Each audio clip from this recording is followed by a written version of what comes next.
Anthony Curcio is living proof that not every Craigslist crime has to be the kind of thing you'd shield your eyes from while watching a movie. He was a former high school football star who played a little in college, but not little enough to avoid an injury that saddled him with a lifelong painkiller addiction. Things spiraled out of control to the point that Curcio turned to crime for money, and that's when shit got interesting. Rather than pull the usual junkie maneuver and rob a liquor store on a whim, he settled into 8 months of Hollywood action movie-worthy planning and came up with a scheme to rob an armored truck. One of the key components of his heist involved posting an ad on Craigslist for 10-day laborers, with the odd request that they all show up dressed the exact same way. Why? Because on that day, Curcio showed up dressed in a similar getup, except his was a tear-away Velcro version like those warm-up pants basketball players wear when they're on the bench. As his color-coordinated workforce stood around confused and waiting to labor, the men who requested their presence blasted an armored truck driver in the face with pepper spray, grabbed 2 bags of cash, and ran off into the sunset, leaving nothing but confusion and a bunch of dudes who matched the description of the perpetrator in his wake. Well, that's not completely true. Curcio also left behind the particle mask he used to shield himself from the pepper spray, and that, along with the fact that the most honest homeless dude ever spotted him stashing his robbery gear during a test run and gave the police his license plate, eventually led to his capture. Not before he got away in the most insanely adorable way imaginable, though. After fleeing the scene and disposing of his disguise, Curcio jumped onto a waiting inner tube and floated off to freedom. He stashed a little over half of the $400,000 he made off within a friend's safe, then immediately made his way to Vegas with the rest. In my dream version of events, all of that happened on an inner tube also. As mentioned earlier, he did get caught eventually, but he managed to live it up in Vegas for a bit and, to be completely honest, getting away on an inner tube for a little while is still better than getting away in a more traditional way forever, if for no other reason than having that story to tell for the rest of your life.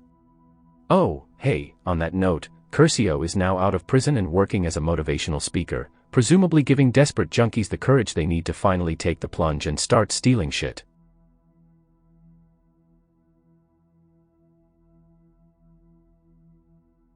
Since we're on the subject of former athletes who've fallen on hard times, let's talk about Lenny Dykstra. A lot of you might remember him as the spunky center fielder who helped the Philadelphia Phillies reach the World Series for the first time in ages back in 1993. Those were the good times.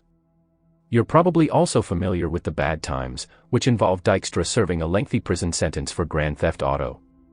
But did you know he was also the creepiest professional athlete on Craigslist for a while as well? It's true. In 6 separate incidents reported between 2009 and 2011, Dykstra hired women under the pretense of looking for help with various household chores, not letting on until well after they'd arrived that one of those chores would be giving him a goddamn massage. In one instance, he even held a woman at knife point and demanded a rub-down. I have so many questions about that last story, and I'm not going to ask a single one of them here. In case you're wondering, though, of course Dykstra was punished for his acts. He served 90 days in jail and was ordered to stop soliciting women for sex on Craigslist forever. Harsh. Oh, and the charge ran concurrent with his grand theft auto charge, so he really didn't do any extra jail time at all. So, let that be a lesson, kids. If you're thinking of committing a crime on Craigslist, do so knowing there's a great chance you'll get away with it at least a little bit.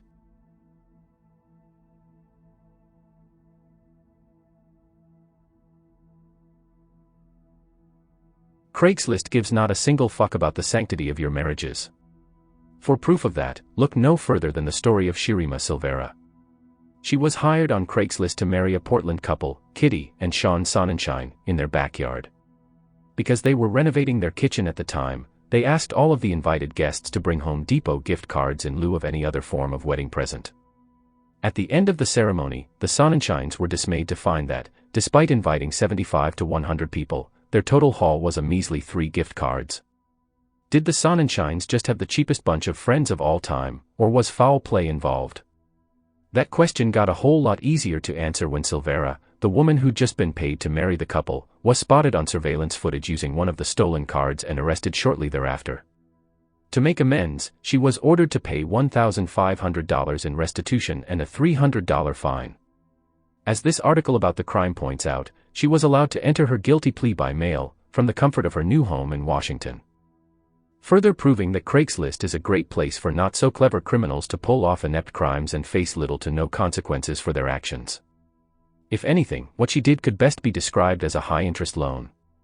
Also, don't rule out the possibility that the Sonnenscheins really did have cheap friends. In that case, even if every single one of them brought a gift card, there's an excellent chance the final take wasn't going to amount to $1,500. Maybe they came out ahead on the deal and, hooray, everybody wins.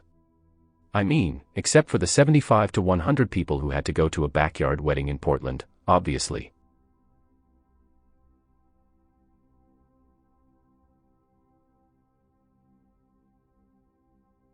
Frago refused to issue a refund and ran to a waiting vehicle. Her driver, Christopher Perkins, confronted the angry Kexhound when he stormed out. Frago jumped in the car and, when Perkins tried to speed away, Gilbert fired 4 shots into the car. Sadly, the young woman was killed in the attack. Perkins lived, though, and with an eyewitness to the crime ready and able to talk, getting Gilbert shipped off to prison would be no problem at all. Except for one thing. The crime happened in Texas. The funny thing about that batshit insane state is that if you see a crime about to happen and it involves your property, you're pretty much in the clear to kill a person to prevent that crime from happening. If you think that's an exaggeration, this case should be all the proof to the contrary you could ever need, because Gilbert was acquitted on the grounds that he was simply defending his property from being stolen. The law that allowed this to happen gives gun-happy Texans the legal right to protect themselves with deadly force to prevent a whole array of crimes, including arson, burglary, and any crime, however minor, that falls under the insanely huge umbrella of criminal mischief during the nighttime. As this Vanity Fair article points out, that can include something as minor as graffiti, a crime that's generally a misdemeanor punishable by a $50 fine. That's provided no one catches you in the act, of course. In that case, you're probably about to die. And Craigslist can help make it happen. Don't worry, though, the perpetrators do get caught and punished for their crimes sometimes. It's just that those are usually the saddest stories of all. Case in point. So here's the most terrifying shit ever. A 32-year-old Twin Falls, Idaho, man hatched a scheme to have strangers show up at his home and help his wife live out her bizarre rape fantasies. You normally wouldn't bat an eyelash at a story like that coming from Craigslist, except for the part where, in this case, the wife actually had no clue any of this was happening. Her husband, potentially the worst person of all time, exchanged emails with men while posing as her and, made arrangements. The instructions made it clear that the sexual assaultist for hire should not stop, no matter how much resistance he faced. There was a hitch in the plan, though, in that his wife will shoot a motherfucker. Does a creep asking for you by name at the door before saying, "I'm here for you," necessitate gun violence? You bet. Especially when it's followed by that same maniac forcing his way in and chasing you through the house. That happened, but she reached that aforementioned gun. It went off as her attacker was trying to take it from her, at which point he fled, never to be captured. This is where you'd expect the plan would come to a screeching halt, but that's because you're not a fucking menace to common decency like so many depraved animals on Craigslist. Instead of putting a stop to things, the husband sent someone else to try it again 2 days later. That creepshow was Michael, no relation to P. Diddy Combs, and boy was he surprised when what he thought was his willing co-conspirator pulled out a gun. Practice makes a lot of things perfect, including the ability to get to your weapon fast enough to subdue the criminal trying to have his way with you.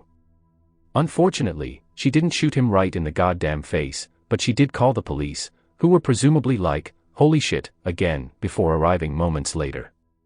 This time, they searched the husband's phone and found all sorts of the kind of digital evidence that dipshits in murder shows who don't understand the internet never realize even exists. So, in the long run, the scheme failed and the responsible parties were apprehended. That's great. What's less great is that this kind of thing happens all the damn time, and you won't be at all shocked to learn that it rarely ends with the victim standing over her attacker with a gun. Why does it happen so much?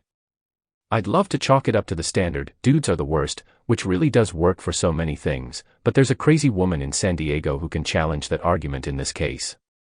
She posted wanted ads on Craigslist targeting a young woman after she was outbid on a house she wanted to buy. So, it's more like, sometimes people are the worst, unfortunately, and when you combine that with the fact that Craigslist gives you the ability to place an order for the most depraved things society has to offer and have them delivered directly to any door in the world, including your own, it amounts to a quick and easy recipe for disaster.